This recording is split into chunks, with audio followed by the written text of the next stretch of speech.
And you got to be pretty precise, right? If you don't know how to read a ruler, then you'll learn today, okay? Put this right on the edge. Basically, your 1/2 inch is 1, 2, 3, 4, 1, 2, 3, 4 marks, right? It's your largest mark in between the two. What I want you to do is just create a 1/2 inch. And the easiest way to do this is to go across and just repeat this. So like a 1/2 inch 1, a 1/2 inch 2, because you'll need 4. No, you'll need 8. So I just kind of work this all the way across till I have enough. And then you gotta measure a second time. You're not gonna be able to make this perfect.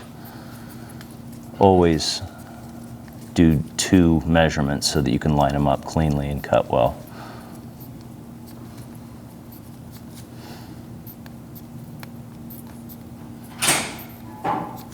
Okay, you're good.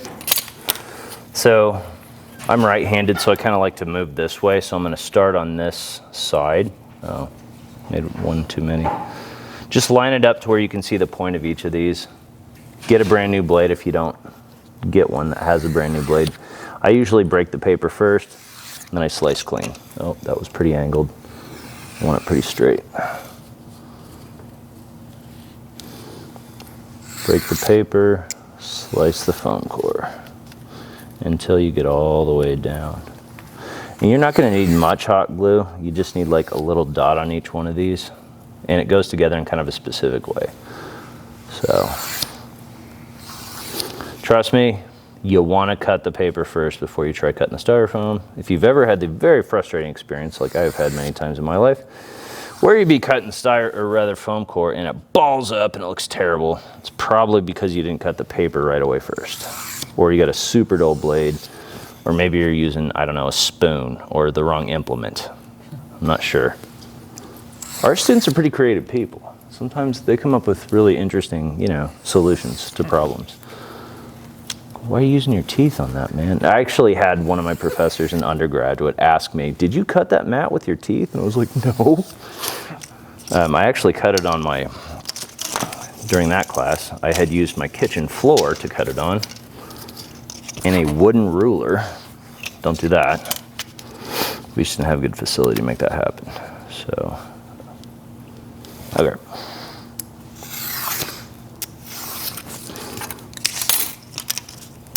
So you want to make sure they're 6 inches long. It probably would have been easier for me to cut the whole thing down to 6 first.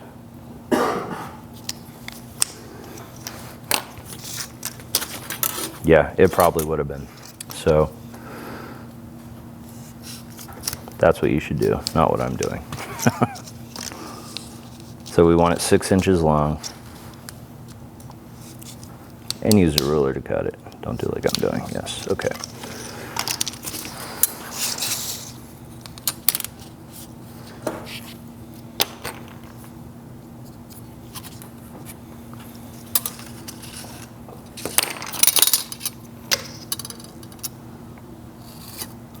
I've got 4 glue guns out, so conceivably we could have 4 stations going on. I only have 3? Man.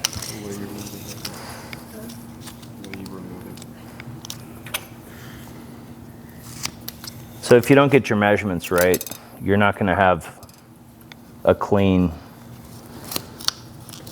perspective frame. It's important that this is clean, otherwise it's going to throw everything off when you're trying to draw stuff inside of it. Okay, so what I do is I use the grid lines on here to help me keep everything nice and straight.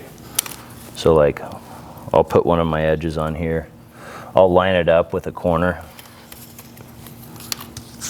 Because these are 6 inches, when I lay that on top, it should end at one of these areas too. So if I know that they're perfectly straight on here, when I glue them, they're going to be perfectly straight when I bring the walls up.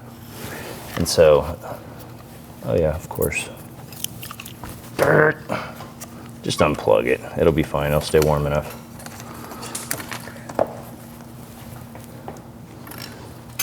Thank you. Again, you don't need much, right? Just put a little bit on there. And then when you're starting, put these on the top, right? And then try to keep everything nice and straight. Like really look at the grid lines, all that business.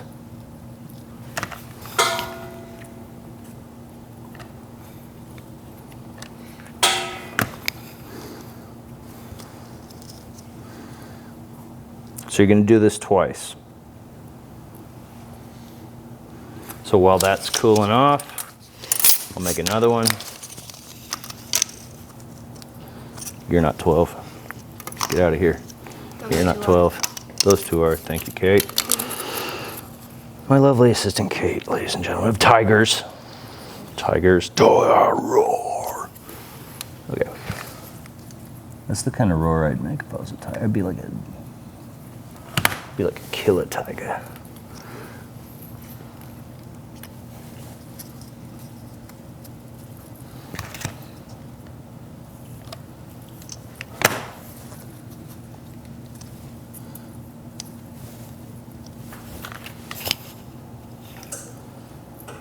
Honestly, the glue stays pretty warm in here for a long time, so you can, once you get it warmed up, you can unplug it and keep using it pretty well.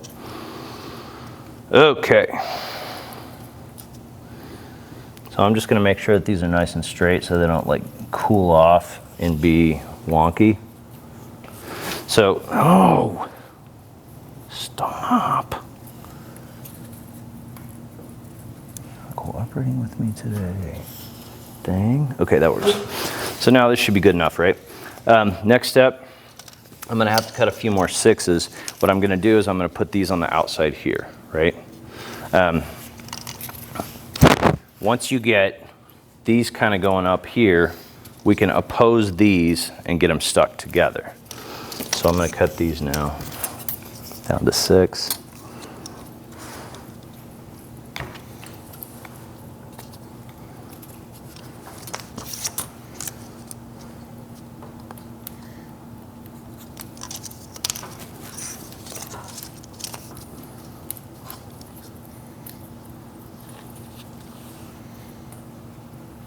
Oh, I was marking it wrong. Whoops.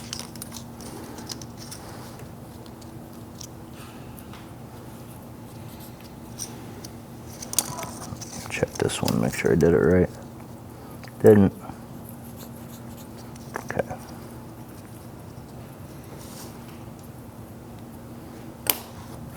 Yeah, these would be like way perfect if you cut your 6 first. Completely forgot that.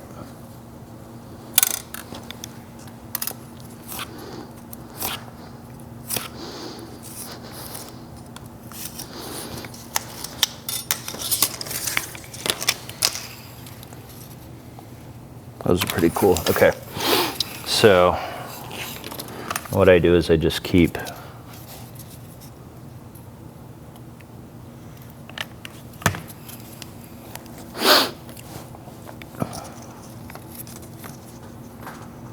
just gonna keep these on the inside. Oh shit!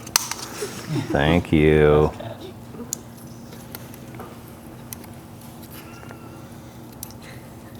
I hope your construction goes better than mine today.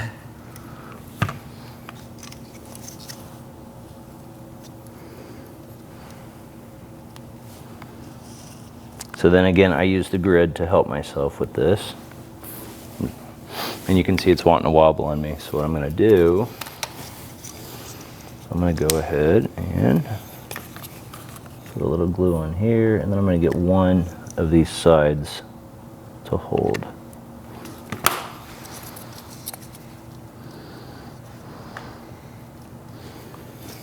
This one I can use to hold and keep it separated. So I can just push this out to where it fits right on the edge. I'm gonna hold that for a bit and keep it kind of straight. If I'm worried about this warping either way, then I can lay it back down and I can check it. Yeah, like it's already warping on me.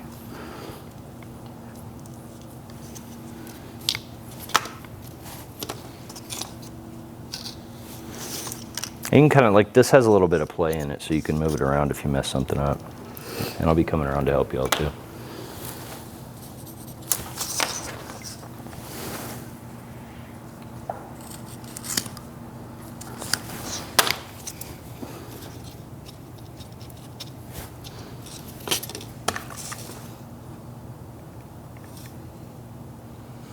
This is why I don't throw away scrap foam core, because you can do a lot of stuff with it.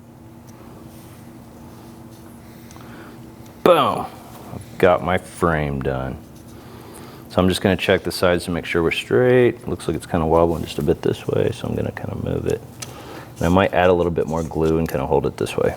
Write your name on it too, because you don't want somebody ripping this off after you've spent all this time making what you've made, right?